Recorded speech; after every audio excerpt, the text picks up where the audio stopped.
BSF এর 12 নম্বর ব্যাটালিয়নের স্বচ্ছ ভারত মিশন অভিযান।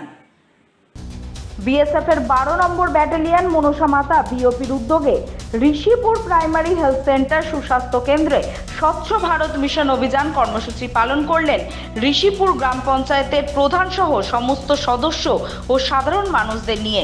বিএসএফ এর 12 নম্বর ব্যাটালিয়নের মনসা মাতা কোম্পানি কমান্ডার সুমন চন্দ্র দাসের তত্ত্বাবধানে এই কর্মসূচি পালন করা হয়। তিনি জানান, আমাদের যে কর্মসূচি রয়েছে আমরা ওই পরবর্তী অন্য জায়গাতে করব। আমাদের হচ্ছে কি সবার মধ্যে জাগরিত অভিযান তৈরি করা এবং যাতে সমাজে জাগরিত অভিযান হলে কি হবে, যেখানে মানুষের যে এই যে ময়লা আবর্জনা আছে সেগুলোতে নানান রকম অসুখ হয়, সেদেরকে আমরা সেই সব বলছি। যেমন ধরুন আপনার ডেঙ্গু হয়, ম্যালেরিয়া হয়, বাড়ির কাছে জল জমা থাকলে পরে, নোংরা থাকলে বলে মানুষের মধ্যে একটা জাগরিত অভিযান চলছে এবং আগামীতে চলতে থাকবে। প্রধানমন্ত্রী স্বচ্ছ ভারত মিশন অভিযানের কর্মসূচিকে সামনে রেখে এই কর্মসূচির আয়োজন করা হয়েছে। তাই এখানে উপস্থিত সবাই ঝাঁটা হাতে নিয়ে স্বাস্থ্যকেন্দ্র পরিষ্কার করেন এবং উপস্থিত সবাইকে নিজের নিজের এলাকা পরিষ্কার পরিচ্ছন্ন রাখার জন্য আহ্বান জানান।